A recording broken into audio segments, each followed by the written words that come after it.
네, 안녕하세요. 구독자 여러분. 오랜만에 다시 뵙습니다. 저는 미국에서 노년내과 진료를 하고 있는 임영빈입니다. 최근에 천천히 나이 드는 법 또 출간했으니 많이 사랑해 주세요. 50대 이후에 뱃살이랑 내장 지방이 늘어서 고생하는 분들이 굉장히 많은데 이렇게 50대에 맞는 다이어트 방법이 따로 있다고 하셨어요. 그게 어떤 내용인지 좀 궁금합니다. 네, 맞습니다. 안 그래도 오늘 아침에도 진료를 한 번 봐드렸는데, 65세셨어요. 남성분이신데, 2kg를 빼오셨어요. 그래서 의사로서는 한번 점검을 해드려야 되거든요. 이게 병적으로 몸무게가 빠지신 건지, 암 때문에 빠지신 건 아닌지. 그랬더니 아버님이 그렇게 말씀하시더라고요. 아, 제가 요새 두 끼만 먹습니다. 운동은요, 안 했어요. 이렇게 말씀하셨어요. 이게 2달 만에 2kg가 빠진 거는요, 꽤 많이 빠진 거긴 하지만, 이제 굶어서 빠진 거가 그게 문제거든요. 제 생각은 노년기에 한번 이 교육을 받으시는 게 좋다라고 생각을 해요.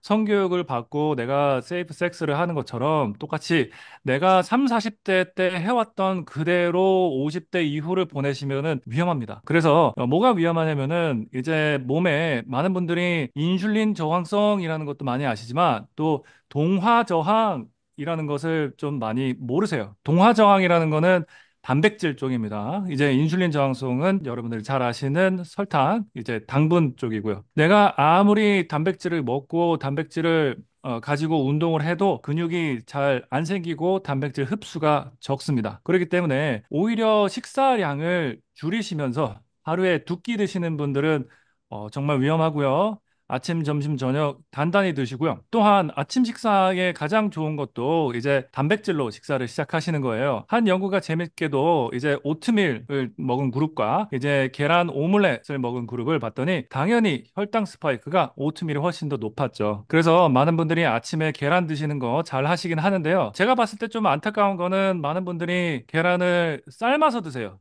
삶은 계란을 드시면은 이 노른자의 노른내 때문에요. 조금 버거워서 한 두 개 드시기 꽤 어렵습니다. 대신 스크램블이라고 그러죠.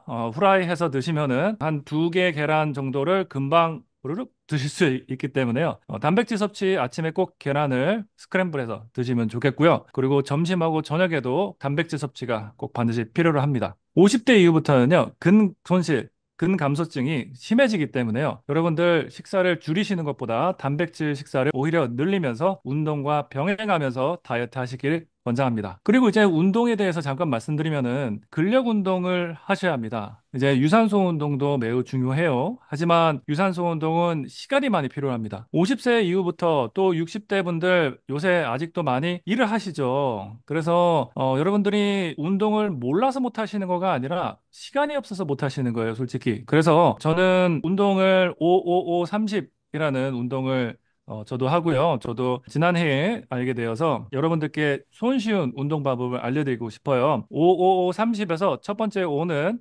푸시업입니다. 이제 팔굽혀펴기 5개 하시고 두 번째 오는 스쿼트입니다. 스쿼트를 하시고 이제 세 번째 오는 런지라고 그러죠. 아시는 분들은 잘 아시지만 좀 생소하신 분도 있어서 잠깐 말씀드리면 스쿼트는 다리를 양쪽으로 벌려서 내려갔다 올라갔다 하시는 거고요. 이제 런지는 발을 앞뒤로 해서 앉았다 일어났다 하시는 걸로 생각하시면 쉽고요. 런지를 하실 때 무릎이 다치실 수 있으니 꼭 런지에 대해서 동작을 배우신 다음에 유튜브에서 따로 찾아보시고 그 다음에 따라주시면 좋겠고요. 나머지 30은 이제 30초 동안 플랭크를 유지를 하시는 겁니다. 이제 많은 분들이 복근의 힘이 약하셔서 허리가 이렇게 굽게 되고요. 복근이 잠 못 잡으니까 가슴 근육도 없어지면서 라운드 숄더가 되고 그렇습니다. 그래서 복근을 잘 잡기 위해서 아침에 꼭 5, 30을 하시면서 플랭크를 해주면은 복근이 이제 다시 깨어나서 하루 종일 생활을 하는데 살아가는데 많이 도움이 됩니다. 이런 방식으로 근력 운동을 같이 병행을 하시게 되면은요, 내장 지방 해결이 되면서 지방간도 같이 해결이 될 것입니다.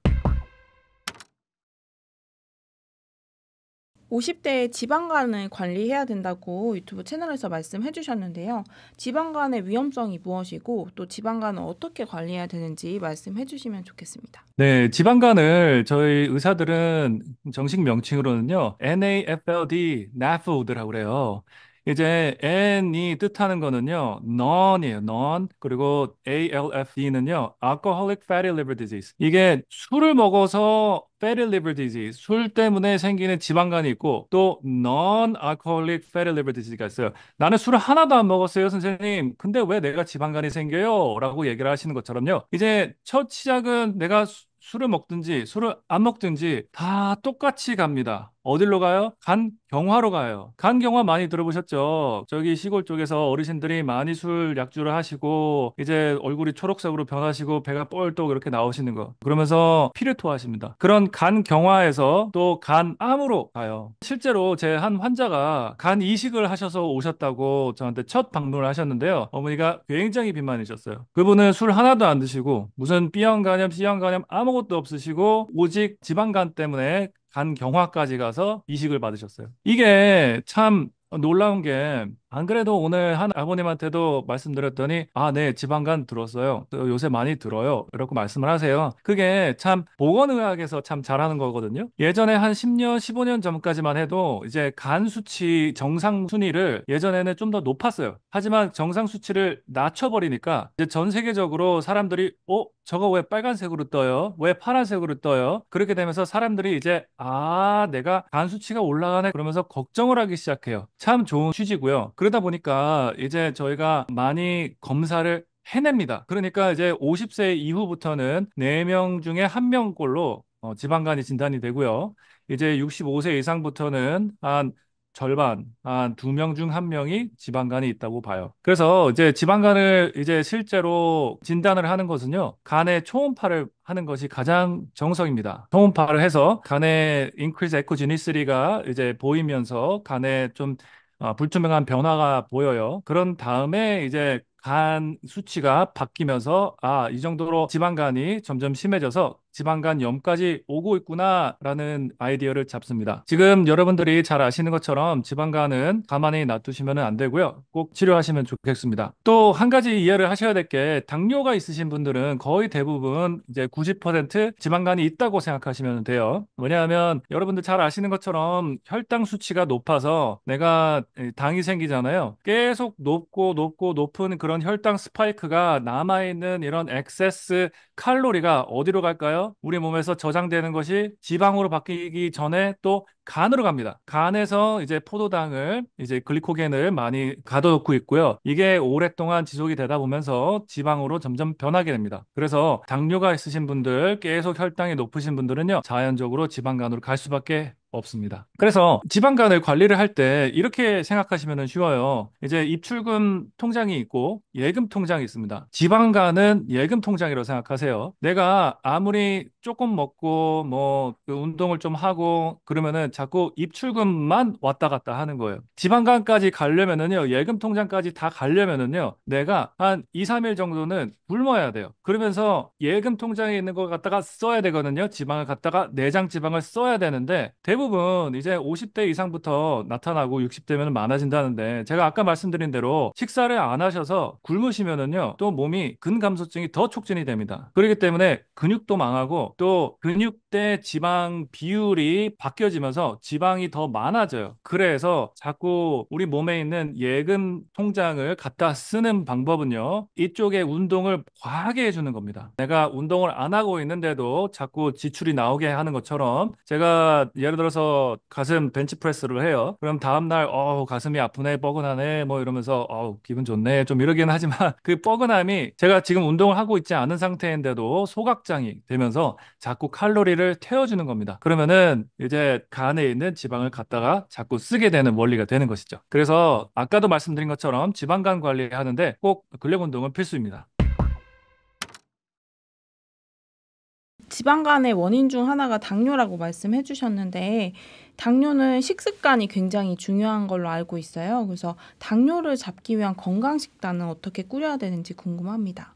당뇨 식단에 대해서 좀 많이 어렵게 생각하시는데요. 굉장히 쉽습니다. 여러분들 그냥 구글이나 네이버에서 이제 검색을 당뇨 식단이라고 쳐보세요. 거기서 딱 나오는 사진들은요, 균형 잡힌 식단이에요. 이제 국이 있고 밥이 있고 중간에 반찬들이 있고 고기가 있고 그렇습니다. 이제 당뇨 식단이 아닌 것을 보면은요, 한 그릇 식사예요. 이제 국밥을 먹거나, 이제 뭐 짜장면을 먹거나, 쉽게 생각하시면 됩니다. 내가 젓가락, 숟가락 내려놨다가 잡았다가, 뭐 물도 마셨다가, 뭐 사람이랑 얘기했다가, 이렇게 먹는 거가 당연히 이제 천천히 먹으니까 좋은 것은 맞죠. 왜냐면은 우리가 포만감을 느끼면서 이제 너무 빨리 먹으면은 자꾸 그 포만감 신호를 어기면서 자꾸 먹게 되는 거 많은 분들이 아실 거예요. 하지만 그 한 그릇 식사에 이제 포함되어 있는 거가 뭐냐면은요. 전분물이 자꾸 생겨요. 그 국밥 같은 데에서는요. 밥이 말아지면서 전분물이 자꾸 생기고요. 짜장면도 그렇고 이런 국수 모든 것들이요. 다 자꾸 전분물이 나오기 때문에요. 당뇨에 좋지 않습니다. 이제 그게 첫 번째 팁이고요. 두 번째 팁은요. 갈아 먹지 마시라. 라는 것입니다. 아직도 제 환자분들 많이 갈아서 먹으시면서 아침에 식사를 하시고 굉장히 뿌듯해 하세요. 아, 나는 건강식을 하셨다. 근데 그러면 제가 다시 여쭤봐 드리죠. 왜? 그러면은 사과, 당근, 비트를 그대로 드시지 못하러 갈아 드세요? 그러면은 생각하시더니 뭐 그러겠네요. 그 다들 갈아 먹으니까 그러던데 라고 얘기를 하시거나 아니면은 간편하니까 빨리 먹게 그렇게 말씀하시더라고요. 근데 그게 좋지 않아요. 그 이유를 좀 설명해 드리면요. 예를 들어서 여러분이 깨끗이 씻은 당근 하나를 씹어 봅시다. 그러면은 처음에는 단맛이 안 느껴져요. 근데 계속 한 2분, 3분 씹다 보면은요, 저 멀리서 갑자기 단맛이 안녕 하면서 와요. 그 단맛을 이 주스 내는 거에다가 찡 갈아가지고 주스가 주르륵 나오는 거를 마시면은 어떻게 돼요? 내가 설탕을 하나도 안 넣었는데 엄청 달아요. 그 이유는 이제 당근 안에도 당분이 다 숨어 있는데요. 그게 다들 철통 안에 갇혀 있습니다. 그 철통 안에 있는 거를 내가 씹어 먹으면서 찾아내야 돼요. 하지만 그거를 칼날이 쫙 다 갈면서 이제 연쇄 분쇄기로 막 나오면은 그 당분은 다 이미 나와 있어요. 그거를 쭉 드시게 되면은 이제 소다, 코카콜라 드시는 거와 다를 것이 없습니다. 그래서 이제 갈아 먹지만은 그 아이디어에서 또 조금만 더 얘기하면은요. 그 쌀, 가루, 밀, 가루예요. 쌀이든지 밀이든지 그냥 그대로 드세요. 그냥 뭐 밥을 해서 드세요. 괜히 쌀가루로 밀가루로 길게 만든 국수로 해서 섭취하시면은 당분이 좋지 않습니다. 이게 국수를 만들면은 수분하고 이제 좀 같이 섞으면서 이제 반죽을 만들고 길게 만들잖아요. 그래서 솔직히 국수가 이제 당 지수로 따지면은 밥보다는 적습니다. 하지만 결국 국수를 드시다 보면은 밥보다 많이 먹게 돼요. 후루루 후루루 후루루 넣게 되면서 보통 식사량이 국수가 더 많이 드시면서 당뇨에 좋지 않게 됩니다. 자, 세 번째, 과일을 드시는 거 조심하셔야 돼요. 많은 분들이 이제 내가 두 끼 먹으면서 중간에 항상 과일을 드세요. 과일이 대부분 열대 과일 좀 많이 드시는데요. 그런 것도 좀 피하시고요. 당뇨에 과일 드시는 거 괜찮습니다. 하지만 적당량만 드시고요. 과일로 배를 채우시면은 안 돼요. 예를 들어서 여기는 LA인데 이제 멕시코에 사시는 한 선교사분이 계셨어요. 그분이 저를 만나러 이렇게 자꾸 오시긴 했는데 멕시코가 과일이 많다 보니까 또 과일로 본인이 당뇨를 관리해 보시려고 노력을 하셨지만 역시나 실패하셨고 고기를 많이 드세요라고 하니까 이제 혈당이 많이 정리가 됐습니다. 그러니까 과일도 적당량만 소량만 이제 배 채우는 거가 아니라 입가심으로 드시면 됩니다. 당뇨인들이 섭취해도 괜찮은 과일들은요. 사과, 딸기, 베리류 이렇게 드시면 좋겠습니다. 또한 토마토 너무 좋아요. 마지막으로 외식할 때 주의하셔야 될 팁 하나 좀 드릴게요. 미국에서는 신조어로 hangry라는 단어가 있어요. 이거는 hungry하고 angry를 합친 말이에요. 그래서 내가 배가 파가지고 막 짜증 내는 거예요.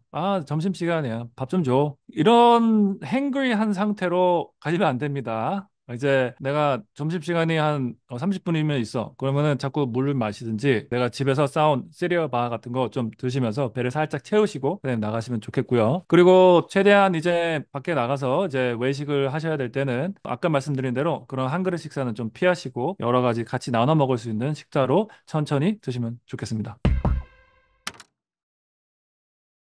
커피가 당뇨에도 좀 도움이 된다고 말씀해 주셨는데 커피가 간식으로 괜찮은 이유가 뭔지 궁금합니다. 네, 단순히 커피가 여러분들 카페인이라고 생각을 하거든요. 하지만 그 카페인만 추출해가지고 따로 먹는 뭐 에너지 드링크도 있잖아요. 근데 커피에는 이제 커피도 이제 콩 종류입니다. 그렇기 때문에 거기에 단백질도 있고요. 또한 섬유질도 풍부합니다. 이런 야채, 채소, 콩을 먹고 자라는 장내 미생물이 있습니다. 그 장내 미생물이 이제 러시노박터 에이세콜리리커스라는 균이 있습니다. 그 균이 이제 2024년 11월 달인가 10월 달인가 연구가 나왔어요. 굉장히 흥미로운 연구였는데 거기서 커피를 많이 마신 분들이 이 특별한 러시노박터라는 균이 많다라고 나왔고요. 그분들이 이제 럭시노박터가 몸을 어떻게 이렇게 하냐라고 봤을 때는 커피에 있는 좋은 성분을 먹어서 퀴닉산이라는 것을 만들어요. 퀴닉산이 우리 몸에 있는 염증을 가라앉히고 당뇨, 혈당 스파이크도 줄이고 그렇습니다. 그래서 이제 커피 드시는 것도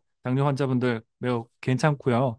하지만 불면증이 있으신다면 물론 이제 적정량만 드셔야 되고 절대 2시 이후에는 드시지 마시고요. 만약에 오후에 어쩔 수 없이 드셨다 그러면은 브로콜리랑 같이 드시면 좋습니다. 이제 카페인을 분해를 하는데 브로콜리와 같은 이제 양배추도 좋고요. 컬리플라워도 좋고요. 이런 쪽 야채와 같이 섭취를 하면은 카페인 분해가 더 빨라집니다. 커피를 구매를 하실 때요. 산미가 있는 커피들이 좋고 또 고지대에서 나오는 이제 에티오피아, 콜롬비아와 같은 그런 커피가 좋고 또 로스팅 하실 때는 라이트 로스트로 하시고 추출하실 때는 가장 좋은 것은 이제 좀 불편하시지만 필터 커피로 내려 마시는 거가 가장 좋기는 하십니다. 하지만 뭐 언제나 바쁘니까 그냥 맛있게 드시면 좋겠어요. 그래서 아침 식사 하실 때요. 방금 전에 말씀드린 것처럼 계란, 오믈렛으로 해서 드시면서 과일도 드시고 옆에 커피 한 잔 라떼를 만들어서 드시면 좋겠습니다. 당뇨에 좋은 운동이 있고 나쁜 운동이 있다고도 말씀하셨는데 어떤 것들이 좋고 나쁜지 궁금합니다.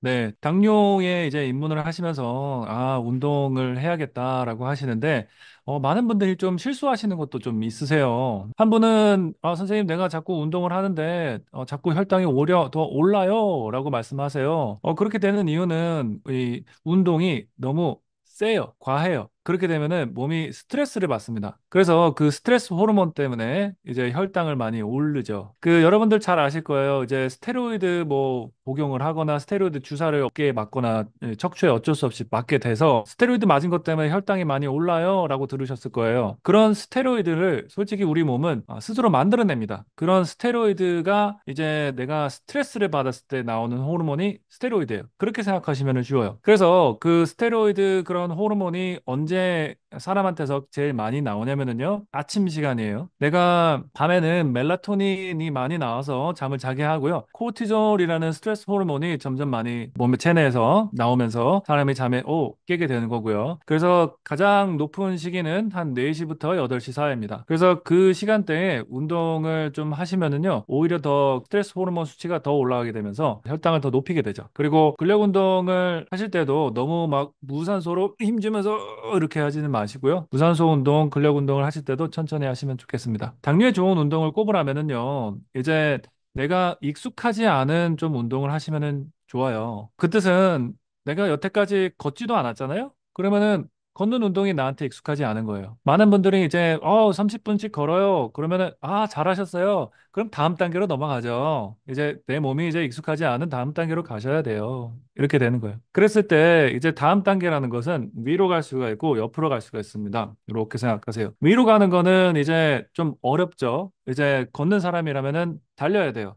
자전거를 설렁설렁 타는 분이라면 더 세게 타야 되고. 하지만 옆으로 간다는 거는요. 다른 운동으로 바꿔보시는 거예요. 만약에 걸으시던 분이면 뭐 수영장이 근처에 있으면은 수영도 해보시고 만약에 필라테스 해보신다 그러면은 필라테스도 너무 좋아요.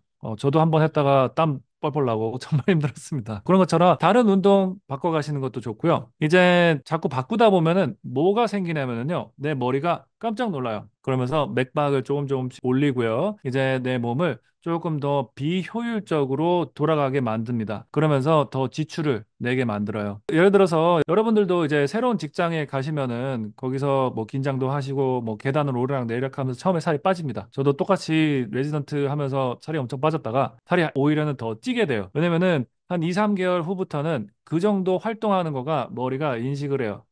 요 정도는 임영빈이 이만큼까지 활동을 하루에 하는구나 라고 생각하면서 칼로리를 딱 잡아줍니다. 그 이상 쓰지 않으면은요, 살이 빠지지 않아요. 그런 뇌가 똑똑한 게 없으면은 보세요. 여러분들 계속 새로운 직장에서 너무너무너무 힘이 들어가지고 점점 살이 빠지다가 사람은 쪼그라들어서 이렇게 사망하게 돼요. 그런 것처럼 내가 자꾸 익숙하게 되는 뇌를 이겨보자라는 생각으로 다른 방법으로 운동을 해보시기 바랍니다. 제가 한 10분께 운동하시라고 헬스장 한번 가보세요 라고 하면 참 한 명, 두 명, 한 분, 두 분밖에 안 가세요. 하지만 갔다 오시면 다 똑같이 얘기하세요. 아, 선생님, 제가 여기저기 관절 아팠던 거가요. 이제는 하나도 안 아파요. 이렇게 말씀하세요. 이게 그 헬스장에 가시는 거가 많은 분들이 이제 생소하신데 그래도 이런 헬스장 문화가 미국에서 시작이 됐긴 했지만 역시 한국이 더 잘해요. 그래서 동네마다 다 헬스장이 많이 있잖아요. 그리고 가격도 많이 괜찮습니다. 미국에서 하시는 것보다. 그래서 여러분들 많은 혜택이 있으시다라고 생각을 하시면서 헬스장 한번 가보시면 좋겠어요. 거기서 운동기구를 한번 써보시고요. 저도 한 3일 전에 제가 가봤을 때 아침 일찍 가는데, 오, 다들 이제 7, 80대 어르신들이 먼저 가서 이제 운동을 하시고 계시더라고요. 그런 깨어있는 분들하고 같이 어울리시면 좋습니다. 이제 운동을 가장 중요시 여기는 분들과 함께 하다 보면요. 내 건강은 자연적으로 좋아지실 거예요. 어르신들 이제 1시간, 2시간씩 걸으시는 분도 많은데 그런 것보다는 좀 어떤 방식으로 운동을 개선하는 게 좋을까요? 방금 말씀드린 것처럼 이제 헬스장 가시는 것, 뭐 다른 운동을 하시는 것, 이런 것들을 이해는 충분히 돼요. 하지만 막상 하시려고 그러면은 잘 못하시는 분들이 많은데요. 왜 그러냐면은 제 생각은 이렇습니다. 보건의학이 좀 잘못됐다고 생각해요. 국민학교, 초등학교 때 이제 딱 이렇게 나뉘어요. 이쪽은 축구 잘하는 애들, 이쪽은 축구 못하는 애들. 근데 한 반에 축구를 잘하는 애들 몇 명이에요? 많아야 뭐 다섯, 여섯 명 정도고 나머지는 다 체육 시간을 싫어해요. 체력장을 해야 되고 그런 방식으로 이제 중학교, 고등학교 쭉 가다 보면은 운동이랑은 이제 담 닦고 삽니다. 하지만 미국에서 보면은요, 체육 시간을요, 참 최대한 재밌게 만들려고 그래요. 그래서 자꾸 스포츠를 많이 하고 이제 아침에 일찍 일어나서 수영도 하고 뭐 체주도 하고 뭐 농구도 하고 그러죠. 그거를 운동을 재밌게 생각을 해야 돼요. 왜 재밌냐면은요, 나한테 보상이 되니까. 내가 하고 싶어 해야 돼요. 어떤 분들은 너무 운동을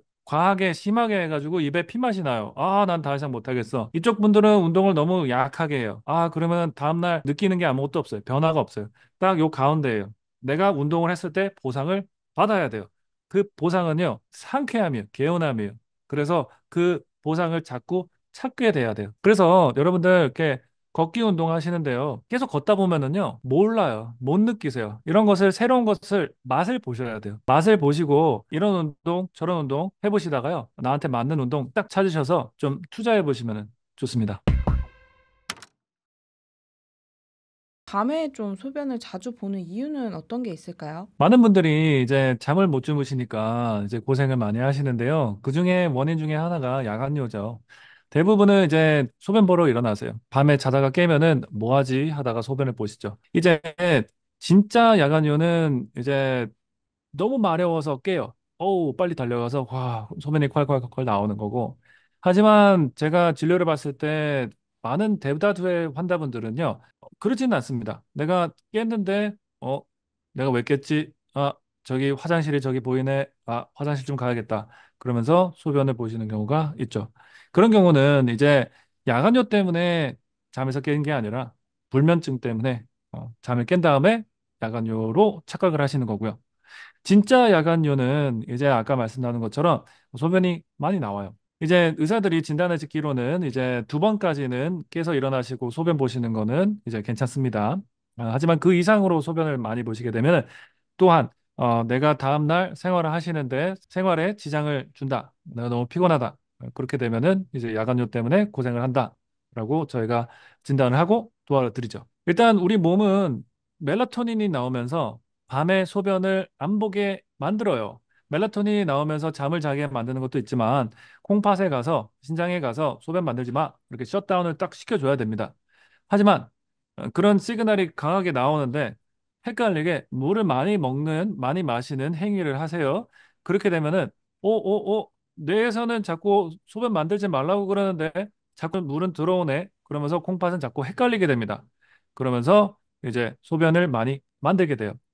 그러면은 내 몸의 이런 생체 바이오 리듬을 좀 이해를 하시면 좋아요. 아침에 해가 뜨고 그리고 저녁에 해가 질 때까지 그때 수분 이제 하루에 뭐 2리터 먹어라, 뭐 1.5리터 먹어라라고 하는 그런 권고량을 그때 채워 드시는 거예요. 그리고 해가 지면은 최대한 안 드시고 입만 촉촉 축이는 정도로 하시면 좋고요. 이제 실제로 병적인 원인들 때문에 많은 분들이 야간요가 있으세요. 예를 들어서 다리에 부종이 있으세요. 다리에 하지정맥류가 있으셔서 이제 앉아 계시고 이제 서 계시고 그러신 분들은 다리 쪽에 자꾸 피가 고여 있다가 누우시면은 이제 어, 다리에 모여 있던 수분이 다 콩팥으로 남아 돌아오면서 소변으로 나오죠. 또한 환자분들 중에 심부전증이 있으셔서 약들을 드시거나 이제 또한 당뇨가 있으셔서 당이 많이 높은 채로 주무시게 되면은요, 혈당은 이제 삼투압 작용을 합니다. 당분은 삼투압 작용을 해서 당이 소변으로 나가면서 물을 끌고 나와요. 그러면서 밤에 소변을 많이 보시게 되죠. 이런 병적인 것들 중에서 많은 분들이 간과하는 거가 하나 있습니다. 그거는 수면 무호흡증이고요. 이제 사람이 코를 골면서 드르렁 드르렁 코를 골다가 숨을 턱 멈추다가 쉬었을 때 심장이 깜짝 놀랍니다.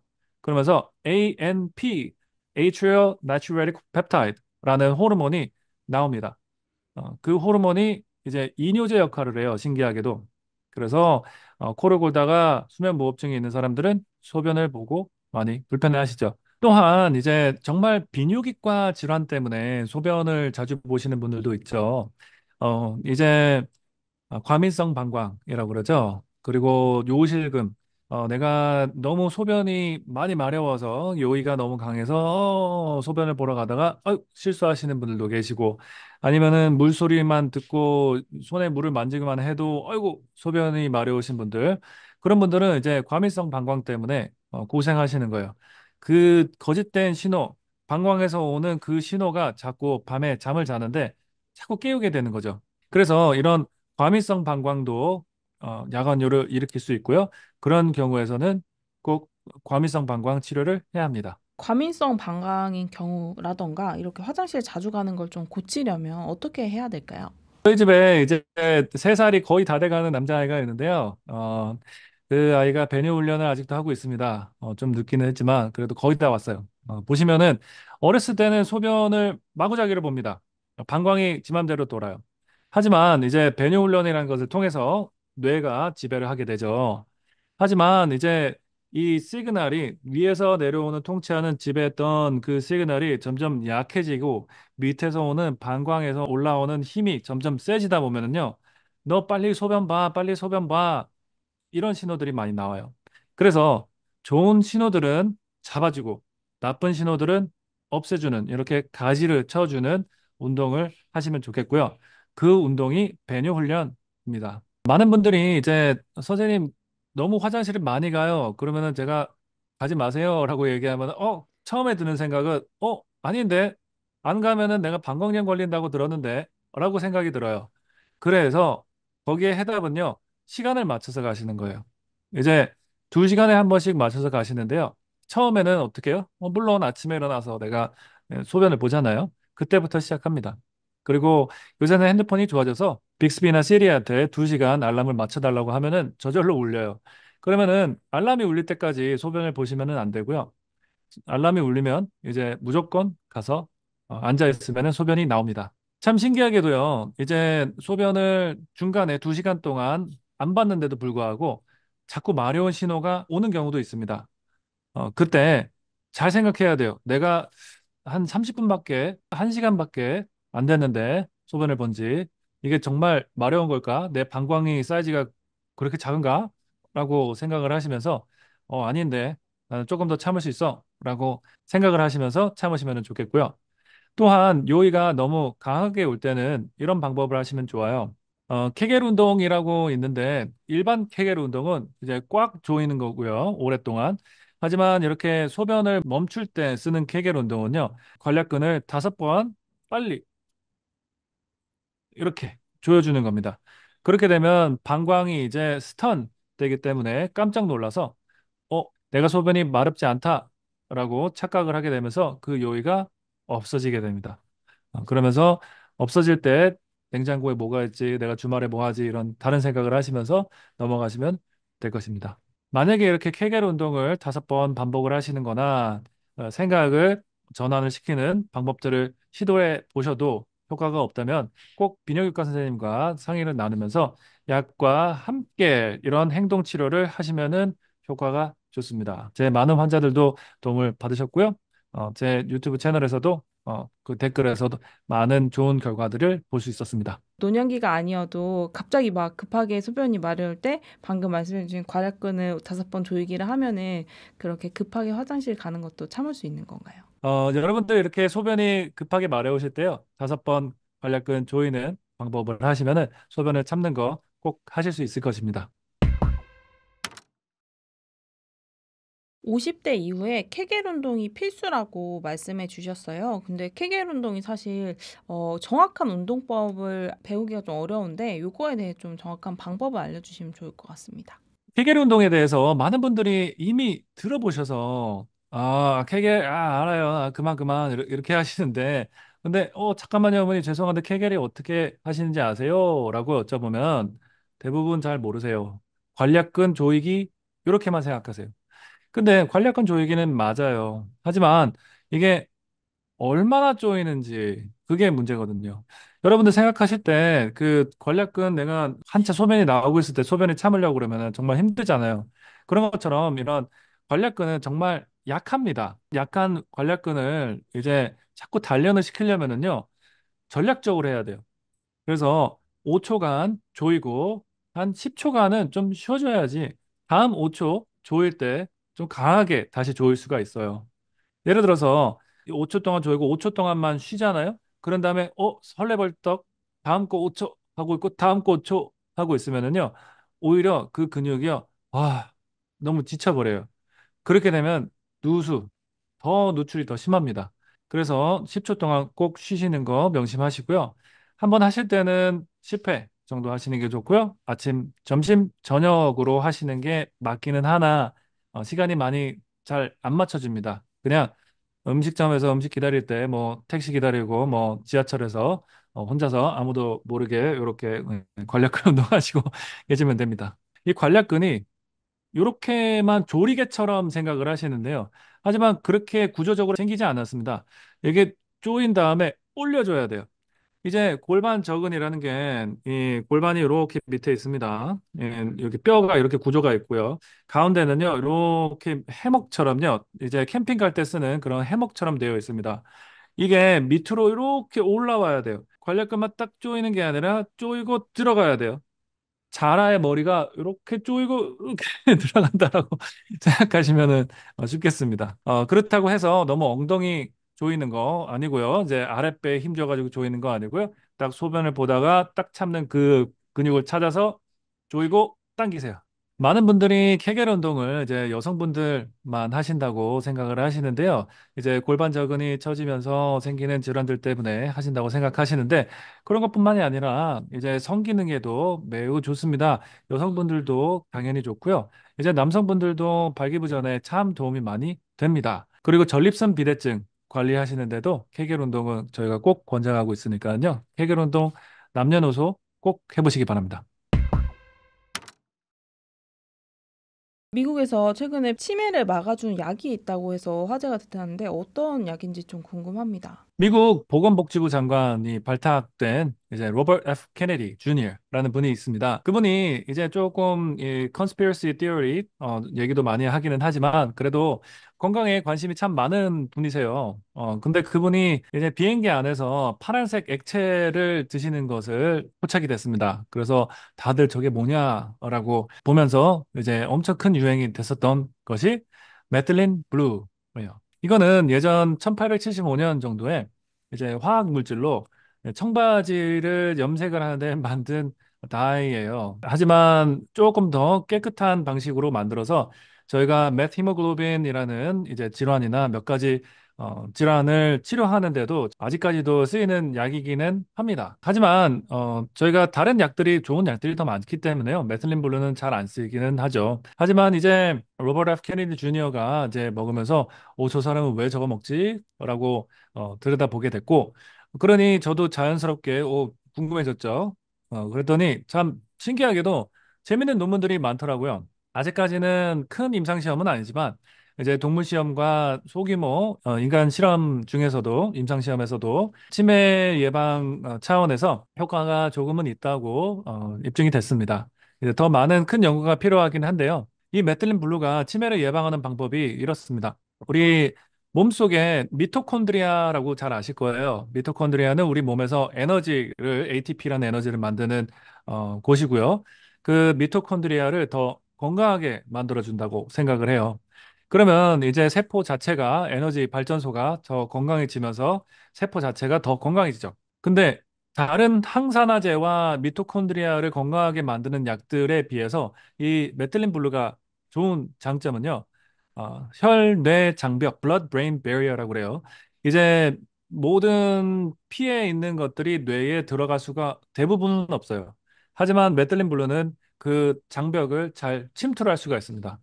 그래서 뇌로 들어가서 뇌에 있는 뇌세포들을 이제 미토콘드리아를 도와주면서 건강하게 만들어주고 이제 항산화 역할을 해서 치매를 예방한다라는 논리고요. 아직까지는 입증이 되지 않았지만 여러분들 관심 있으시면 조금 더 찾아보셔도 됩니다. 하지만 주의하셔야 될 점은요. 여러분들이 만약에 우울증 약을 드시고 계신다면 같이 복용하시면 안 되고요. 세로토닌이 너무 과하게 될 수가 있습니다. 또한 임산부나 모유수유 하시는 여성분이면은 삼가해 주시고요. 노년기에 상비약을 좀 잘못 섭취했다가 위험해질 수도 있어서 좀 주의가 필요한데 60대 이후에 아스피린을 섭취하는 게 좀 위험할 수 있다고요.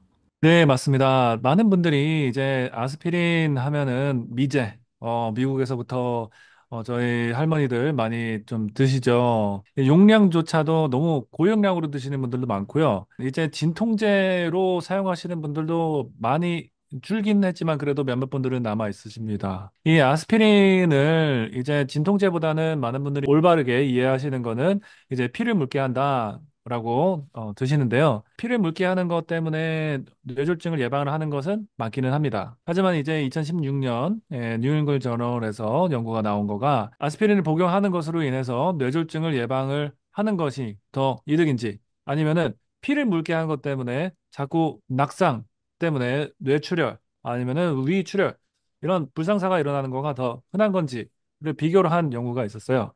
참 신기하게도요. 이게 실이 득보다 더 높았습니다. 그래서 많은 분들께 이제 아스피린은 좀 중단하시는 게 좋겠습니다라고 말씀드리는 추세고요. 하지만 좀 여기서 헷갈리시면은 안 되는 포인트가 있습니다. 여러분들이 만약에 예전에 심장마비나 뇌졸중이 이미 있으셨던 분이다. 그리고 다시 이거는 평생 다시 오지 않게 내가 예방하고 싶다. 그러신 분들은 아스피린 꼭 드시는 게 맞고요. 이제 한 번도 내가 뇌졸중이 없었는데 한 번도 심장마비가 없었는데 아스피린을 먹어서 처음에 생기는 것을 예방하고 싶다라고 하는 것은 이제 권장이 안 됩니다. 네, 그래서 아스피린 드실 때 주의하시기 바랍니다. 노화 방지를 위해서 꼭 섭취하면 좋은 영양제가 있다고도 하셨는데 그건 또 어떤 건지 궁금합니다. 참 신기하게도요, 영양제 쪽에서도 수명을 늘리는 이런 영양제들도 밝혀졌다고 그래요. 여러분들 수명이라고 생각하시면은 제가 이번 책에서도 얘기했지만 신체 나이와 이제 실제 나이라는 것들이 차이가 있죠. 이제 실제 나이는 연수로 따지는 거고 신체 나이는 내 유전자가 알려주는 나이죠. 근데 그래서 많은 분들이 이 신체 나이를 검사를 해놓고 어떻게 하면은 더 젊어질 수 있을까라고 과학자들은 의사들은 궁금해했고요. 그중에 참 재밌게도 역학조사를 했는데요. 이제 비타민 D 혈중 농도가 25 이하였던 그룹에 비해서 25 이상이었었던, 즉, 비타민 D를 여태까지 잘 드시고 건강하게 비타민 D 혈중 농도가 좋았던 분들은 평균으로 1.8년이 더 오래 사셨다고, 더 젊으셨다고 그렇게 통계가 나왔습니다. 그런 것처럼 이제 손쉽게 내가 영양제를 통해서 내 건강한 수명을 더 늘릴 수 있다면은 비타민 D 안 드실 이유가 없겠죠. 하지만 이제 코로나 때 많은 분들이 비타민 D를 챙겨 드셨었어요. 그리고 또 골다공증이 있다 그러면은 그 비타민 D를 이제 극소수 분들이 드시는데요. 저는 그렇게 생각하지 않고 많은 분들이 대부분 다 비타민 D를 드셨으면 좋겠다고 생각해요. 왜냐면 비타민 D는 뼈 건강뿐만이 아니라 이렇게 노화도 예방해 주고요. 또한 면역도 관리해 줍니다. 그래서 겨울철에 이제 다가오는데 여러분들 감기 안 걸리게 하려면은 비타민 D 꼭 드시기 바랍니다. 한국인들은 비타민 D를 광합성으로 이제 생성을 할 수 있는 계기가 많이 없기 때문에요.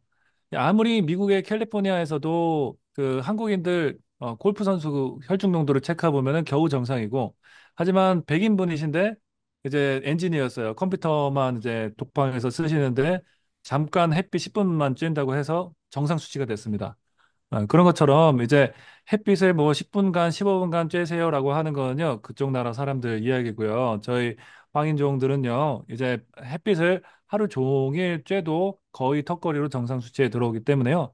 비타민 D는 따로 섭취해 주시면 좋겠고요. 이제 비타민 D를 섭취하실 때 적어도 5,000 유닛을 체크하셔서 그렇게 드시면 좋겠습니다. 노후 피부 관리에 관심이 요즘 많아지고 있습니다. 근데 바세린을 이용해서 노화를 막을 수 있는 방법이 있다고요. 네, 맞습니다. 안 그래도 제가 노년내과 의사기 때문에 삶의 질, 뭐 기능, 이제 운동하세요라고만 이렇게 생각했는데요.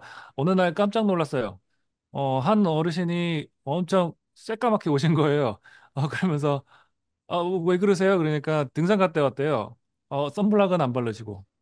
그러니까 굉장히 주름이 많으신 그런 분이셨어요. 아무리 내가 신체 나이가 뭐 얼마나 건강하고 그래도 이게 얼굴도 좀 중요하잖아요. 그래서 이제 주름 방지 꼭 중요합니다. 그래서 바세린도 매우 중요하지만요. 이제 이 선블락, 이제 자외선 차단 꼭 중요하고요. 그리고 많은 분들이 집에서 하실 수 있는 이제 피부 노화 방지 습관이 루틴이 있습니다. 과학적으로 증명된 거는 이제 이렇게 세 개라고 생각하시면 쉬워요. 하나는 이제 자외선 차단이고요. 이제 두 번째는 이제 레티놀입니다. 작은 얼굴에 생기는 미세한 주름이에요. 이렇게 커다란 팔자 주름은 이제 죄송하지만 치료 불가능이고요. 그거는 이제 시술 받으셔야 될 거고요. 하지만 작은 미세한 주름들이 이제 치료가 되는 방법은 레티놀로 해결하시면 좋고요. 이제 너무 1세대, 2세대 레티놀만 쓰시지 마시고요. 이제 디퍼린이라는 3세대 레티놀이 있으니까요. 더 안전하게 나왔습니다. 미국에서나 이제 대만 쪽에서는 이제 처방전 없이도 구매할 수 있다라고 알고 있고요. 그리고 세 번째가 이제 바세린입니다. 바세린이 하는 역할은요, 여러분들 잘 기억하시겠지만, 바세린은 기름이에요. 파츄럴 나름 젤리고요. 그거는 내가 세안을 하고 물기가 좀 남아있는 상태에서 촉촉한 상태 때 이제 바르시면 되겠고요. 로션, 크림, 바세린 이렇게 생각하시면 쉽겠습니다. 로션은 정말 묽어요. 그래서 살짝 이렇게 펴바를 수가 있겠고요. 이제 크림 정도는 조금 더 지성이 있고, 그다음에 바세린은 아주 완전히 그냥 기름 덩어리입니다. 그래서 내 피부에 맞춰서 내 피부가 원래 지성이다. 그러면은 너무 바세린 쓰실 필요는 없으시고요. 점점 더 나이가 들면서 피부는 건조해지기 마련이라서 많은 이제 60대 이상부터는 바세린 사용하시는 거 원장에게 드려도 무방합니다. 한국의 고령 인구가 좀 많아지면서 실버타운이나 뭐 요양병원 이런 게 또 많아지고 있는데요. 최근에 요양원보다 더 뜨고 있는 트렌드가 있다고요. 네, 미국에서는 이제 요양원, 요양병원 쪽에 지출이 너무 많기 때문에요. 이제 건강보험공단에서도 다른 방법으로 어르신들을 케어하는 방법들을 고안을 해요. 그래서 외래에서 진료하시기에는 조금 애매하고, 예를 들어서 그 젊으신 65세, 한 70세 분들은 이제 왔다 갔다 잘 하세요. 하지만 좀 너무 연세가 많으시고 기저질환이 많으셔서 양로병원에 들어가시는 분들도 있으시지만 좀 중간에 애매하신 분들이 있습니다. 한 78세, 82세신데 자꾸 내가 여기저기 아프고 그러는데 맨날 이 병원 가라, 저 병원 가라 그런 안타까운 분들이 계세요. 그분들은 점점 어쩔 수 없이 요양병원으로 들어가시게 되어 있는데 그런 분들을 위한 프로그램이 이제 페이스라는 프로그램이고요. 페이스는 Program of All Inclusive Care for the Elderly. 예, 준말로 써요. 이렇게 생각하시면 쉬워요. 한 곳에서 모든 것들이 이루어진다라고 생각하시면 좋고요. 이제 데이케어 센터가 중심에 있고 식사와 라이드, 좋은 액티비티들이 이렇게 진행이 되고요. 중간중간에 이제 물리치료사 선생님들, 간호사 선생님들, 의사 선생님들 한 곳에 다 모여 있는다고 생각하시면 쉽고요. 이 한 곳에 모여 있는 것 때문에 시너지 효과가 많이 생깁니다. 이제 간호사 선생님들과 의사 선생님, 물리치료사가 한 곳에 있기 때문에요. 저희가 이곳에서 진료를 하다가 말고 중간에 일어나서 같이 헬스장에 가서 운동을 직접 가르쳐 드리고 다시 돌아와서 진료를 마치고 그곳에서 이제 약도 바로 받아가시고 그러십니다. 그럼으로써 병원에 입원을 하는 것을 예방할 수 있다는 것도 많이 검증이 된 방법이었고요. 이번에 제가 페이스 프로그램을 처음 접한 것은 스탠포드 때였었는데요. 흑인 분들과 히스패닉 분들께 많이 이제 쓰여져 있지만 한국 어르신들께는 없어서 지난 3년 동안 제가 준비를 해서 이제 한인 어르신들께 이 페이스 프로그램을 제공할 수 있게 되었습니다. 네, 그래서 많은 관심 부탁드리고요. 저희가 열심히 성심성의껏 어르신들 잘 돌보겠습니다. 나이 들어서 이런 프로그램을 바탕으로 건강하게 오래 이제 노년기를 보내기 위해서 중요한 두 가지가 있다고 하셨는데 그게 어떤 건지도 말씀해 주시면 좋을 것 같아요. 네, 많은 분들이 이제 막연하게 나는 건강하고 싶다라고 생각을 하시는데요. 그 건강이라는 이제 기준은 이렇게 삼으셨으면 좋겠어요. 독립성이라고 생각하시면 좋아요. 하나는 신체적 독립성이고요. 두 번째는 정신적 독립성이라고 생각하시면 좋겠습니다. 이제 내가 화장실을 가야 되는데 뇌 두 다리를 못 쓰기 때문에 화장실을 누가 도움을 받아서 가게 되면은 내가 신체적 독립성을 잃어버리게 되는 거죠. 내가 정신적 독립성도 참 잃어버리기 쉬운데요. 내가 더 나이 들었는데 뭐 앞으로 내가 할 거가 뭐가 있겠어. 또한 이제 치매가 생기면서 기억력이 점차 없어지는 그런 정신적 독립성을 잃어버리게 되면은 큰일이죠. 그렇기 때문에 여러분들이 이제 노년기, 노후를 좀 맞이하신다, 준비하신다 생각하면은 내가 무조건 건강하기 위해서는 이 독립성을 지켜야 되겠고 그런데 약뿐만이 아니고요. 여러분들 운동 열심히 하시고 약도 정확하게 드시고 식사도 잘 하시고 의사 선생님들과 관계 잘 맺으시면 좋겠습니다. 정신적 독립성으로서는요. 사회 활동이 정말 중요합니다. 이제 여러분들이 마지막 날 내가 장례식 때 딱 관에 누워서 사망을 할 때 거기에 누가 있을지를 좀 생각해 보세요. 많은 사람들이 지인들이 와서 저 사람 너무 좋았어. 내가 정말 기억하는 사람이야. 호랑이는 가죽을 남기지만 저 사람은 내 마음에 이름을 새겼어 라고 생각을 할 정도로 내가 정신적으로 독립성이 있고 더 건강하려면은요 내 이웃을 정말 잘 챙기셔야 합니다. 이웃을 챙기는데 내가 여태까지 대인 관계가 좀 그냥 그런데 내가 옛날에 오랜만에 뭐 성당 교회 갔었었는데 그렇게 생각하셔도요. 그냥 사람들을 이제 만나기 시작을 하시고 천천히 들어주시기 시작하다 보면은요. 점점 다른 사람은 어떻게 살고 있는지 궁금하게 되고 얘기를 조금씩 건네다 보면은 내가 정신적으로도 독립성이 점점 더 생기실 것입니다. 마지막으로 책도 많이 보시면 좋아요. 하루에 적어도 10분 정도 이제 핸드폰이나 컴퓨터 잠깐 끄시고 한 10분 정도 독서를 즐기시면은 정신적 독립성도 지키시는데 참 도움이 됩니다. 네, 오늘 긴 영상 잘 봐주셔서 너무 감사하고요. 제가 부족한데도 생각들을 이 책에다가 많이 담아놨으니까요. 천천히 나이 드는 법 이제 서점에서 구매하셔서 읽으시면은 더 많은 정보들 받으실 수 있을 것입니다. 여러분들 화이팅! 건강하세요.